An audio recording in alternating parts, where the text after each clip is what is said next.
You've just entered the Disaster Tough podcast, the place for emergency managers, first responders, and humanitarians who want to get the job done. Stories, lessons, and tips are provided by field experts.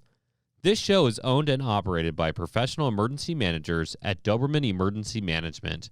We apply disaster tough logic by protecting life, property, and business continuity through planning, mitigation, and training. Check us out at DobermanEMG.com or click on the show notes. Radio comms just got a major breakthrough with the L3 Harris XL Extreme 400P. It's the newest and toughest radio out there. Built by their space and tactical teams, the XL Extreme series can take a beating. 1,700 degree blast of heat, repeated 3-meter drops, rain, salt water, you name it. The XL Extreme series by L3 Harris can take it. Visit L3Harris.com to schedule your demo today. The battle to monitor and contain COVID-19 just got exponentially better for us. We are officially introducing an electronic, reusable, yes, reusable COVID-19 test through our sponsors. It's called the COVID Plus Test, created by Tiger Tech, distributed by FS Global. This is the first FDA-authorized, rapid, non-invasive pre-screener. It's extremely easy to use. Forget those one-time use swabs. This is a disaster-tough technology. For more information on the COVID Plus test, check out our show notes. Welcome back to the show, everybody. It's your host, John Scardina. I am so excited for this episode. Several years ago, I served on the national strike team. It's called the National IMAT West at the time. Now Red is under FEMA. And I had a good friend there. His name was Andy John. He's with me today. Andy has moved on to bigger and better things, working for the Virginia Department of Emergency Management. We're going to be talking about that today. And I'm just excited to catch up with the guy. Andy, welcome to the show. Thanks, John. Appreciate you having me on. And if you'll allow me to take a quick minute, I want to congratulate you on your success with your business and the podcast.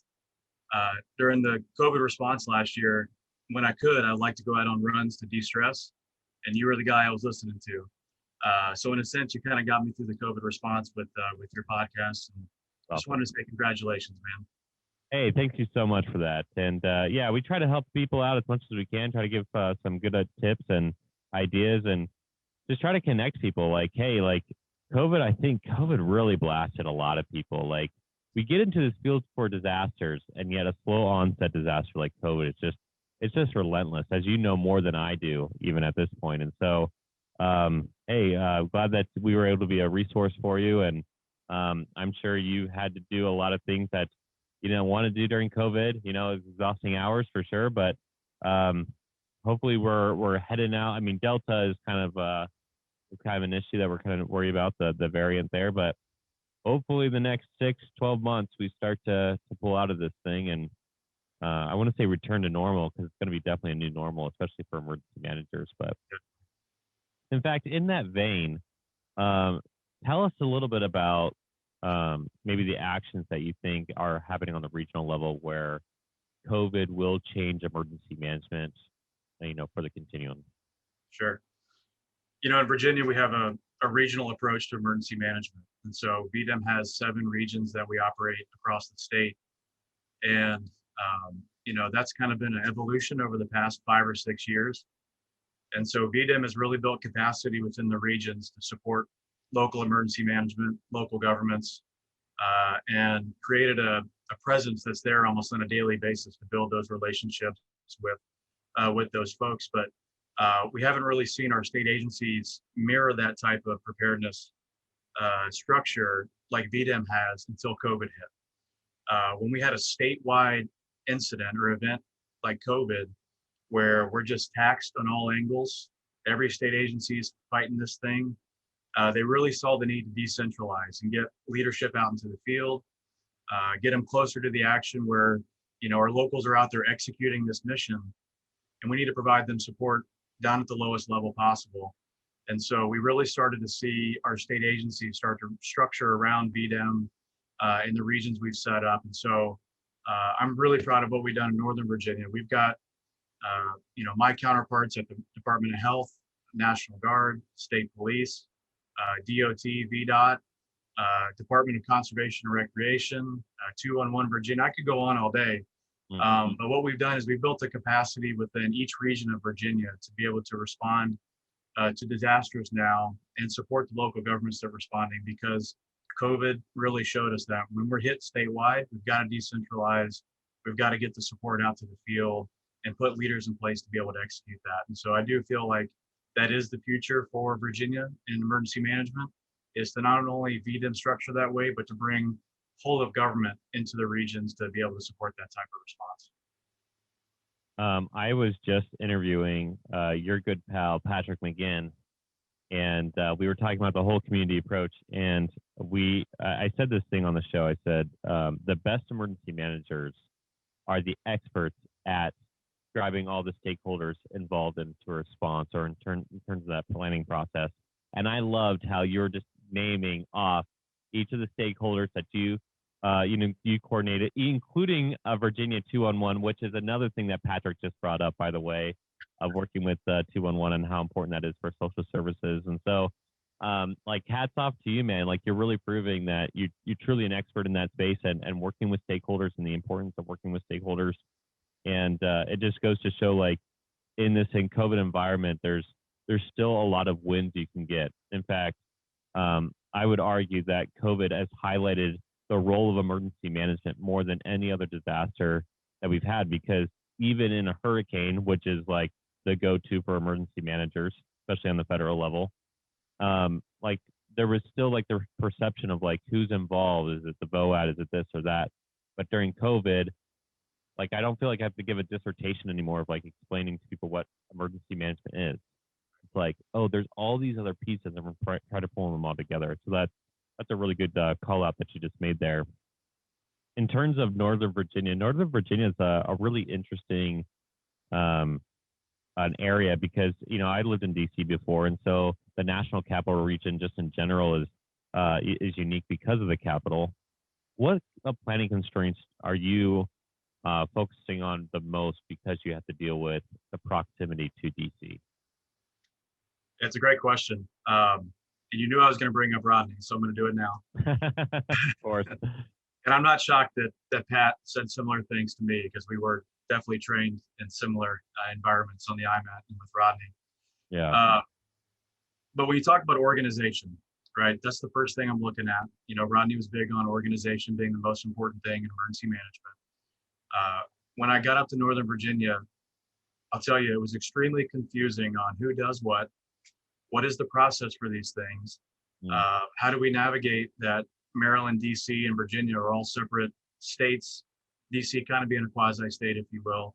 How do we navigate all that? And so the first thing I really tried to learn was, what is the organization? How do we organize ourselves as the National Capital Region to be able to respond to something? And we can talk about January 6th here in a minute, because I think that was a classic example of how 3 states came together to respond to an incident. But how do we organize 3 separate states, 3 separate emergency management programs? But even within that, you've got 25 local jurisdictions that you have to coordinate with. So what does that structure look like? What is that organization? Who are the right points of contact? And then what is that process to be able to work through all the different requests, processes, information sharing, everything that needs to happen in a response? How does that happen within the National Capital Region? So that is definitely one of the most complex things that we continue to navigate. January 6th, I feel like we were extremely successful on navigating the complexities of crossing state boundaries and jurisdictional lines and things like that. But that's because there's a lot of investment in regionalism up here. There's tons of meetings. If I could show you our chart of how many meetings we're supposed to go to within a given month, you'd be shocked that we're actually able to do it. But nonetheless, that's what we call investment in regionalism. And at those meetings, we're building relationships. We're having those conversations about who do you call, what resources do you have, what box do you fill in the org chart, that kind of stuff. And so we've figured out that organization piece so that everyone knows where they fit. Okay, you brought up 3 things that I want to ask you about, and it's probably going to happen a lot in this episode because you're so well versed. Okay, first of all, you bring up the org chart. Yes, as a as Rodney as I've been starting to call him the godfather of emergency planning, because he's not really like the professor, because like he like quietly just influences like literally everyone. Even now he's retired, and I call him up. He's like, "Oh yeah, I was giving advice to this party, this party, this party." I was like, "You're kind of like still steering the ship." So he's like the godfather of emergency planning. We call him the Godfather. Huh? The Rodfather. The Rodfather. I like that's awesome. I'm gonna start. It's kind of like Odin. Yeah, that's awesome. The Rodfather. That's awesome. So I left FEMA as one of his, pupils, if you will, and I got hired at a really large tech company to lead business intelligence there. And I was like, "Hey, what's your org chart?" And like, "Oh, we don't believe in org charts." And I'm like, "I'm sorry, what? We don't believe in." You definitely have an org chart. And like, I would fight with them on there for a while. And so what I had to start doing is I started creating their own org chart for them. They didn't believe in org charts, but they had managers and subordinates and teams, and they had all these different things. I'm like, you definitely have an org chart, and you just make it very confusing for your own staff. And so when I would go up to the executive, I'm like, "Hey, you need to start implementing org charts, and this is the benefit org charts can do for you, because your staff is super confused." So that's a really funny call out. I'll hold off on January 6th for a moment and talk about the investment in regionalism. That's a thought that has actually come up multiple times recently on this show and in my private conversations of people investing in that thought, which I find is interesting. Like, you see these, like, the cool thing about this podcast is you get to see like the trends happening in real time. And one thing is regionalism. So I'm going to ask this question to you then. Emergency managers often focus on the jurisdictional boundaries of what they can operate in, or the scope of what they can operate in.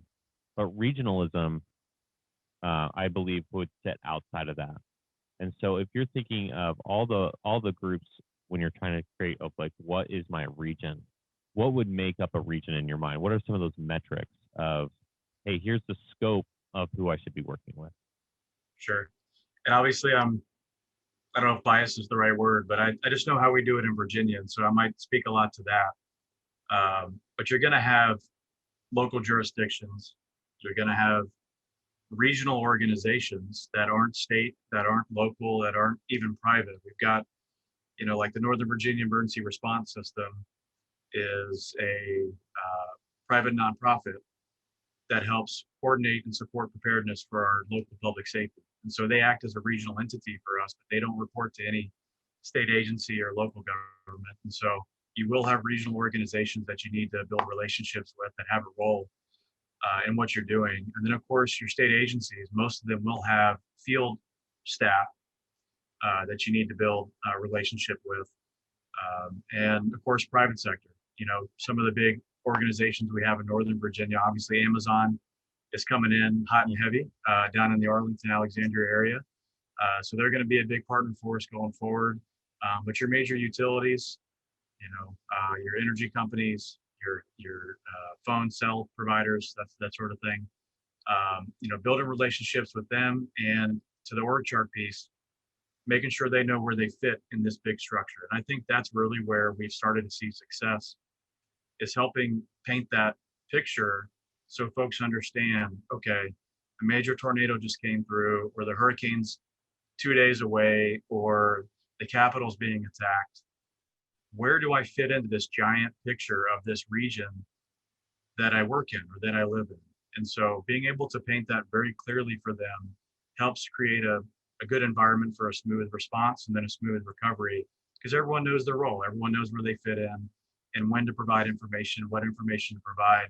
But all of that work is before that tornado comes through, before that hurricane shows up, or before the Capitol's attacked. And so there's a lot of different organizations that we've really tried to work with within Northern Virginia. But I think the biggest piece is that organization, making sure everyone knows kind of where they fit in.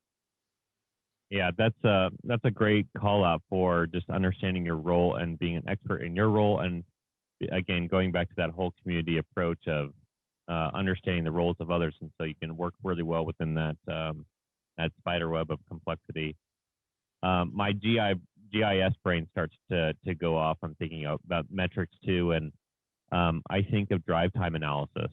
I think of people don't stop at the jurisdictional boundary of where they work and where they live, where they play. And so if you have somebody if you have a population that you're able to see is going into Washington, D.C., and you have an event in your specific jurisdictional boundary in Northern Virginia, those people are going to try to get home. And we saw that on 9/11. We actually did a lot of study on that from the National Cancer Institute, one of the agencies I work for, because we had a lot of scientists worked up in Frederick, Maryland, northern Maryland, but they lived in Bethesda. They lived in all these different areas. And so, like, how do you coordinate getting them home and working through that system? So I think about drive time analysis there. I think about like scarcity of food and the distribution of how food can work out if your systems are cut off. I think about those kinds of things, and so I'm able to start geospatially figuring out where my true region is, because again, they don't really follow those lines.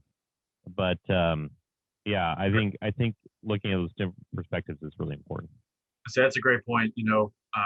I haven't really talked about some of the projects that we do work on regionally, but more so lately, we're starting to look at those supply chains for the NCR.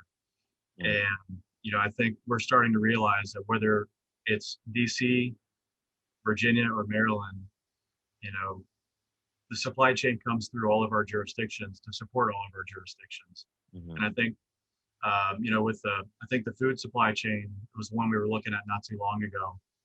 But DC quickly realized they have two distribution chains for food that come into DC that come through Northern Virginia. So, it alerted them that they probably need to be doing a little bit more coordination with Northern Virginia, our office, with the localities. Awesome. To make sure that roads are open, or which roads need to be open so that supply chain can get back up after a disaster. So there's awesome. A lot of work and projects that we look at too. Well, that just made me feel like, oh, sweet, I nailed it. So that's great. Man, I can talk about geospatial analysis forever. Obviously, I'm really lucky to have been pushed into GIS from a planning and operations perspective first, and to be able to see how they can pair together. And you just called it out right now of hey, you're able to figure out who you can possibly work with through that geospatial analysis. Regionalism is really fascinating to me because the tornado doesn't care about boundaries, right?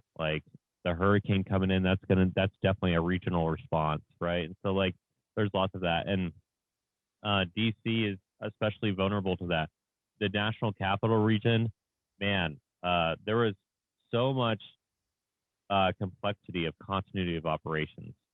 So based off of your COOP, your continuity of operations plan for business, there's this thought that you should have an immediate COOP 50 miles away, and then you should have a long-term COOP plan that is 300 miles away. Well, the National Capital Region, you think about the area that covers most of that. And so where do backup facilities happen? Well, that's still going to be in that same region, and who you coordinate with that. And so there's all those federal agencies are within that scope.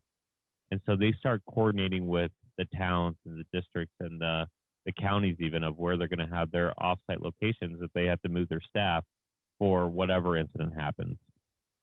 So really an interesting call out. And that's kind of a funny segue into January 6th, because January 6th, so you work for the state, so you have to curb what you say a little bit. I don't. This is the great thing about being on. I think they're traitors. I really do. I think anybody who walked into that Capitol building, they were carrying the American flag, which is hilarious because they were totally disregarding everything our country stands for. And I think they should be prosecuted. I think it's absolutely disgusting. However, from an emergency management standpoint, this is why VDEM is not going to share this podcast now, because I just said that. But in terms from an emergency management perspective, I had friends in DC, specifically one who was real. I was really close friends with him, and he calls me up on January 6th. I didn't. I knew what was happening, but I wasn't really involved. He goes, "I've been working from home for the last year. I don't even know who's in our federal building right now. I have no head count. And so uh, good friends, and knowing the facilities worked out, I got like weirdly involved that day because I was like just trying to help a friend out of like coordinating where their people were at and making sure they were safe. And so like that was my perspective. What was your perspective? You talked about the complexity of coordination from a guy who was 3,000 miles away. It feels like from a federal side, they took a long time to get that under control. From the state and regional perspective, what was happening on the ground? Well, we had a lot of build up to that day. And so, our perspective was obviously from the Virginia side. And to kind of comment on your opinion of who these folks were that were attacking the Capitol, from an emergency management perspective, during that response, it didn't matter who it was. The Capitol was being attacked, help was being requested, and we needed to get I like that. Good point. It wasn't until later that night where myself and my team really sat down and said, holy crap, this just happened.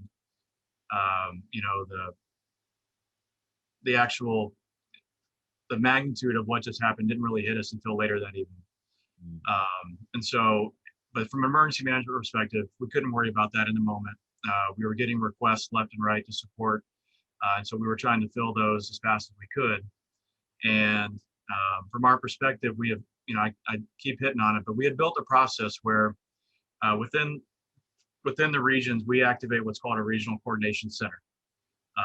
And I don't want folks to think that it's a physical place where we have this elaborate situational awareness system set up and all that. We could be set up anywhere, but as long as the right partners are in place to do regional coordination, that's our regional coordination center. So that day, we had partnered with state police to set up a platoon of troopers to stage somewhere in Northern Virginia where we were located. And in the event that DC called for help, or for whatever reason the protest spilled over into Virginia, we were ready to provide the state level support that was needed.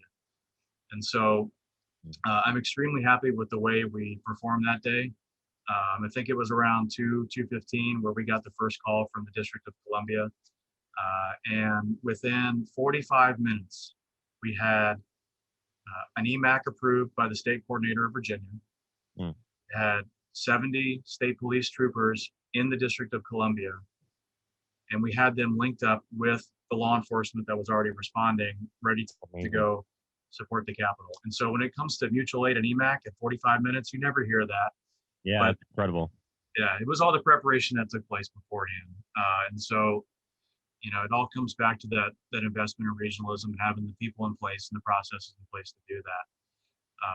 So yeah, and it was just a really long day. We had my staff in place at the Regional Coordination Center, and you mentioned your friend said he hadn't been in the office in a very long time. We hadn't either.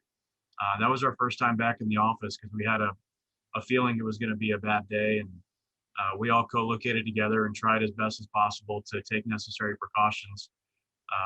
And we actually had a few positive tests come out of that response as well from our staff. And so, even from an emergency management perspective, we were putting essentially our lives at risk to respond to this incident in the National Capital Region. But we got the resources to where they were needed. And DC, because of the complexity of 3 states, 25 jurisdictions, DC really looks to the Virginia Regional Coordination Center to then coordinate the local jurisdictions within Northern Virginia. And so we were coordinating with, Prince William County, Fairfax County, Arlington, Alexandria, to corral their local law enforcement to also get across the river into the District of Columbia. So in the sense of emergency management, it was true resource management, information management, but also trying to protect your staff in the middle of this COVID response as well. Again, you brought up so many things I want to talk about. So let's dive into that a little bit. So you talked about kind of the why, the comment that I wrote down is the why is not important. When I would get deployed, and I'm trying to explain to people like what GIS does in response, I would say who, what, when, where, and how bad. I didn't care about the why because that was law enforcement. I usually knew I was out there was a hurricane, wildfire, insurrection, whatever you want to call it, riot. Yeah, so I think that's incredibly telling that it does hit you later, and you're in go mode. You don't have time to be emotional, right? I can be emotional now thinking about it, how many months later, it's just like, man, it's so messed up. But yeah, that day, like it was literally just logistical for me too. Just like, okay, like what do we do? How do you want to walk through it? And just like providing that advice and support as my friend needed it. And I think it's incredible about the EMAC. In fact, here's a call out. FEMA right now is asking for public comment on their EMAC process. And so all my USAR buddies just send it over to me, but maybe you should get involved in that process. It was 45 minutes, pretty incredible to get 70 people over there. The other thing that you kind of talked about was, I kind of already highlighted it, was the hitting you later. Disasters, we've been doing this thing on our show where we've been kind of bringing up what I've been calling mental first aid. Disasters do have an impact, whether you're directly involved in a USAR, first responder, whatever, or you're trying to support from, 100 miles away. That stress does impact you.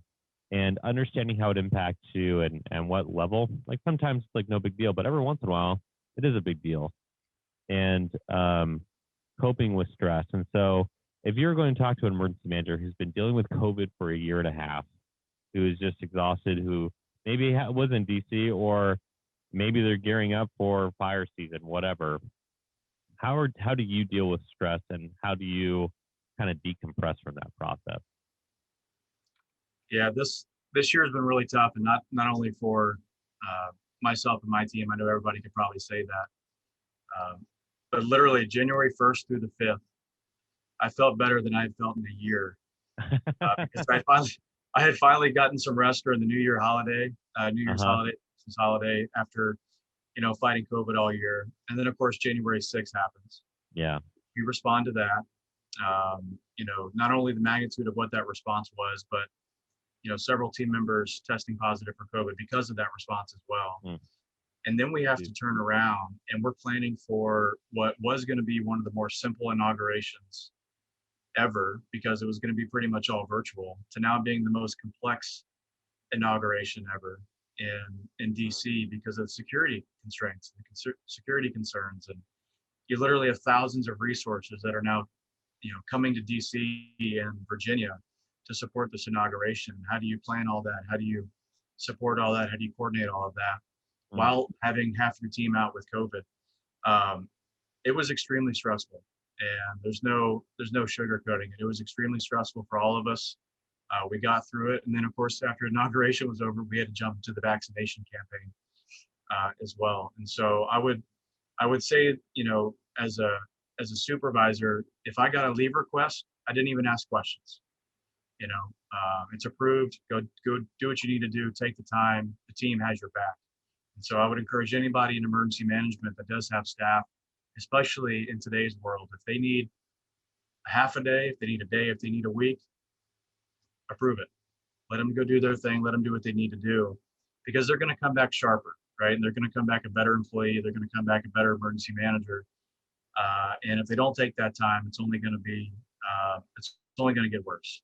And so for myself personally, not only did I start to take some time this summer, we took a trip with Rodney and friends down to Georgia. That was really nice to catch up with them. That really helps my mental state for sure. But also taking the time to do a staycation. There's a lot of things all of us weren't able to do last year in our personal lives, whether it was catching up on projects at home, hanging out with family, doing some professional development, whatever it is, just taking the time to be able to catch up on that and do that has really helped sharpen my focus on getting back into the office and focusing on emergency management. So, I believe it. I lived it. It was a stressful time there in January. It was a stressful time for everybody. But taking those days off and approving days off when I was asked was very helpful. Are you sick of virtual? Yes and no. Interesting. There was a time there definitely I was sick of it, but I think it has its place. Yeah. You talk about drive time in the National Capital Region or any region. We are the smallest geographic region in Virginia, but we still have the probably same amount of drive time it would take to drive from one side of the region to the other just because of the traffic. Yeah. And so not having to drive all the way into DC for a meeting that we now know we can hold virtually, that's a benefit to me. That's a benefit to my team. It frees us up to do more stuff. And so I do think it has its place, but I also think face-to-face relationship building has a really important place in emergency management. Yeah, I like that answer because I hear one side, like, you hear the one side like, just get back to the office, and the other one's like, oh, I really like virtual. And I think the real lesson learned here is that there is benefits to both, and we shouldn't be so hardline. Like the idea, like you can't have a virtual disaster kind of out the door. We know we can do it. So, like push comes to shove, you can do it that way, and you can still be successful. Obviously, the January 1st through 5th thing, I felt the same way actually. I was like, oh, 2020, like see ya. And then January 6th happened, and you're like, and then it's like, it just like it drives you nuts. And I think yeah, for me it was astounding to hear from a law enforcement perspective, but again I'm talking federal here, that they didn't expect. I'm like, I think everybody expected something to happen.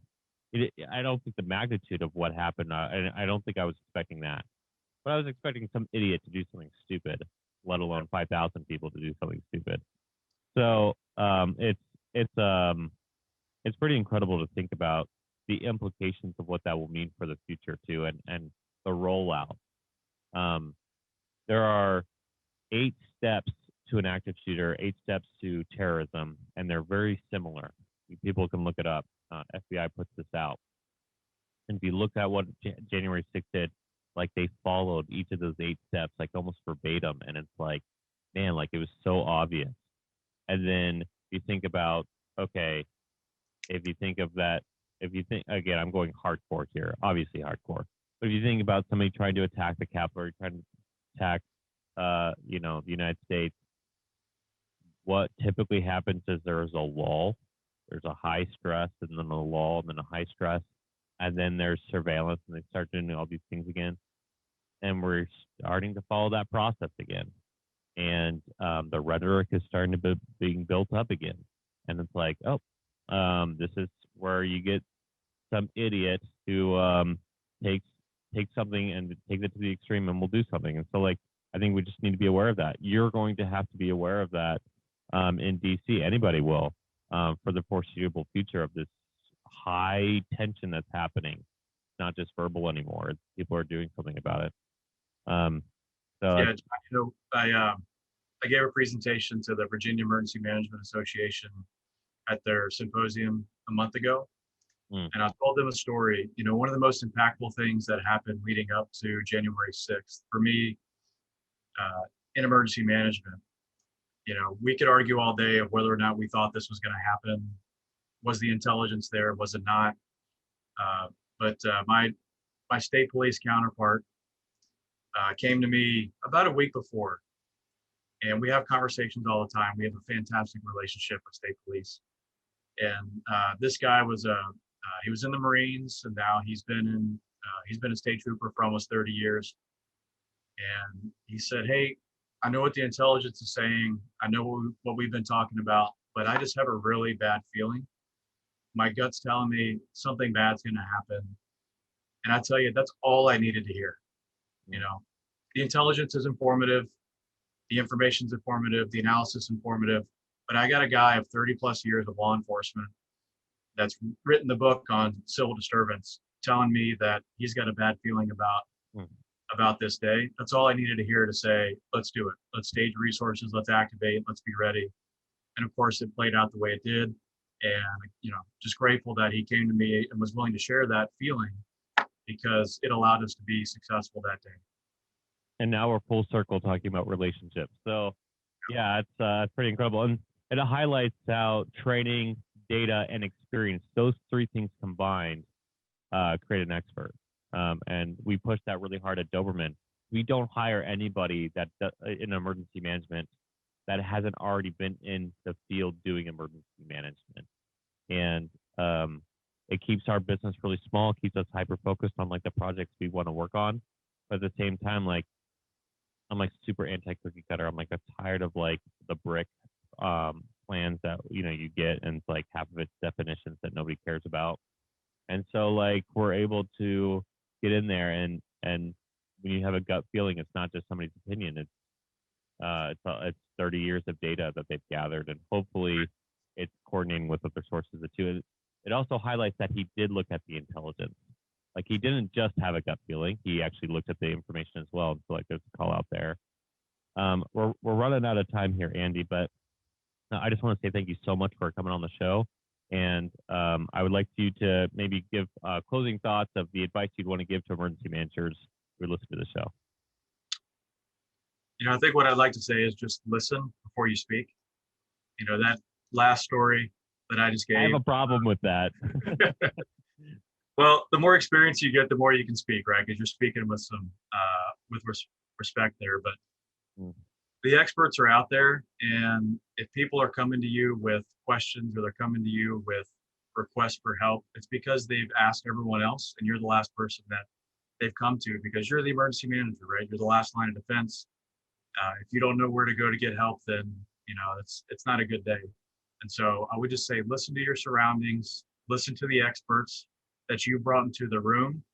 Consider all of that before you speak or before you make a big decision, because they're going to give you what you need to know to make that best decision. Going back to my state police story, that was all I needed to hear after looking at everything, that we're going to do this. We're going to go full board and be ready to go. So listen and then speak. That's perfect. And a perfect call out for a podcast. So listen to the show, give us a 5-star rating and subscribe, kind of thing. But seriously, Andy, thank you so much for coming on, talking about investing in regionalism, investing in stakeholders, and knowing who those are. Obviously, you're an expert because you've been able to pull in those resources and able to talk about that with ease. Thanks for helping out with January 6th and for staging that. Talk about a catalyst for change in emergency management and thinking about security implications of that side of emergency management and the coordination that needs to happen. I wish you the best of luck in Northern Virginia. I seriously hope that we don't have another incident, but you'll be more prepared probably because of January 6th. And so the nation's more prepared because you're there as well. So big call out to you guys. If you like this episode, if you had a good time listening, if you learned something, which you should have, you can do a couple different things. You can give us, again, that 5-star rating and subscribe. You should have listened to that. But if you have a question for Andy, if you have a question about coordination, collaboration, the national cap region, whatever, you can reach out a couple different ways. You can be brave enough and put out your question on social media, whether it's LinkedIn, Twitter, Facebook, Instagram, whatever, and we'll make sure that Andy sees that through the public discussion there. But if you have another question and you're like, hey, I don't want to put that out public, you can, of course, reach out to Doberman through info@dobermanemg.com. We'll pass it over to Andy, and we'll make sure you guys get coordinated that way as well. And we'll see you next week.